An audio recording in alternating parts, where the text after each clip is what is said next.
Welcome back, everyone. I'm so incredibly thrilled to have you here for today's explainer because honestly, we're diving into something today that is just, it's so relatable. It's deeply personal, and I'd bet almost universally relevant to all of us. So recently, Bollywood actress Taapsee shared this deeply reflective and ultimately viral message online. She actually read this incredibly powerful piece written by entrepreneur and creator Raj Shamani, and then she added her own really candid thoughts on top of it. Thoughts on social media burnout, comparison culture, and, our collective sense of self-worth. It's this massive wake-up call about how easy it is to just completely lose ourselves in the digital noise, and, more importantly, how we actually get ourselves back. We've structured this whole explainer to walk you through her exact realizations step by step. So get comfortable, focus in, and let's start unpacking the project of you. Are you a spectator in your own life? Wow, it's a heavy question, right? But think about it. Without even realizing it, through our constant scrolling and tapping, we've slowly turned other people's lives into our absolute favorite reality show. I mean, we literally wake up, we open an app, and instantly we become an audience member to someone else's daily routine, someone else's vacation, someone else's so-called success. But while we are so busy watching their show, who's actually living our life? Section 1. Spectators of our lives. The reality show we never signed up for. Okay, let's dive right into this core idea from Raj Shamani's post that Taapsee read. We spend massive chunks of our lives basically just watching other people. Seriously, think about it for a second. We sit there, we admire their careers, we deeply analyze their relationships, and honestly, the worst part, we constantly compare our own messy day-to-day progress to their highly polished achievements. We sit there wondering how they became so successful, questioning why their life seems just so much more exciting or meaningful or put together than ours. It's this endless cycle of observation, and it leaves us completely drained. And that leads to the deep, painful irony of this whole thing. While we are so incredibly busy studying everyone else's journey, mapping out their routes to success, our very own journey is just sitting there, literally waiting for our attention. We're completely neglecting the person behind our own screen. Because at the end of the day, no achievement, no relationship, and absolutely no amount of money can outperform the quality of the person behind it all. You are the engine of your life. But, you can't run if you're constantly staring at someone else's car. Section 2. The invisible age pressure, a lifelong burden. This spectator mode we're stuck in, it builds into a collective burnout that so many focused learners are probably carrying around right now. It's like this invisible, silent burden that tells us we're somehow off schedule in life.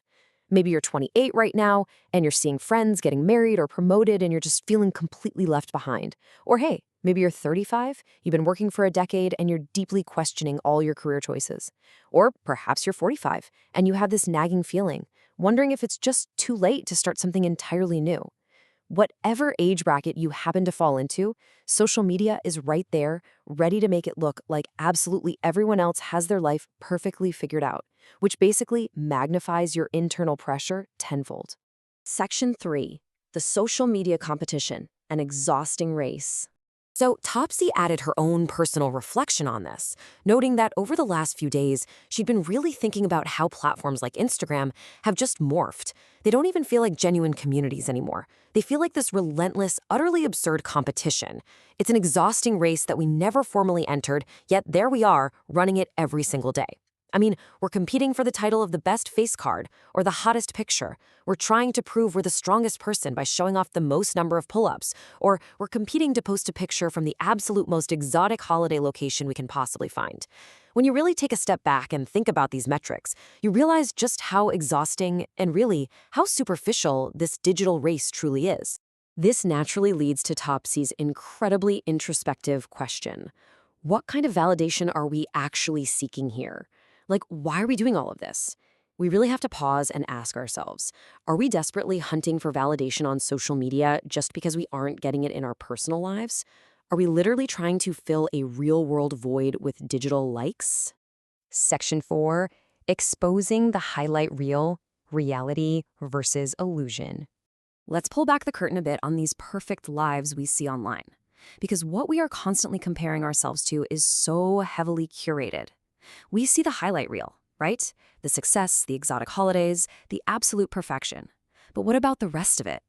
Behind every single success story are hidden chapters. People have moments where they feel completely lost. Even the absolute most successful people have dark, messy chapters that they would never, ever post online. They have moments of deep confusion, long periods of intense doubt, and literal years where absolutely nothing seemed to work.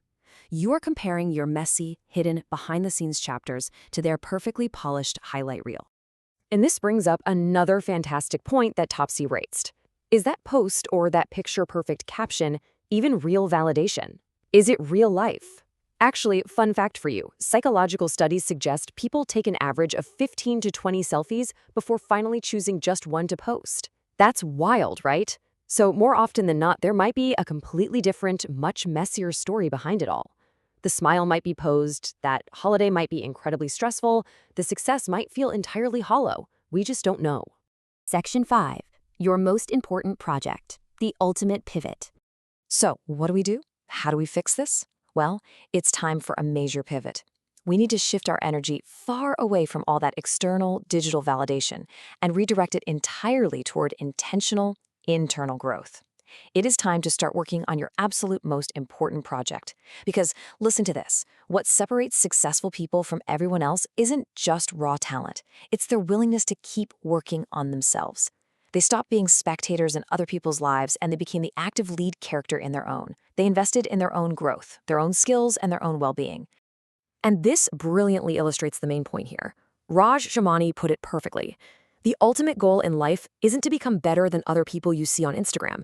The goal is to become better than the version of yourself that's just running on autopilot. It's about waking up, stepping right out of the audience, and taking full control of your own steering wheel. Before you go back to comparing yourself to someone else's highlight reel today, I want you to ask yourself one final thing. When was the last time you invested as much energy into improving your own life as you did into observing someone else's? Take that energy back, reclaim your journey, because the project of you is literally the only one that truly matters. Thank you so much for joining me for this explainer, and I challenge you. Go invest in yourself today.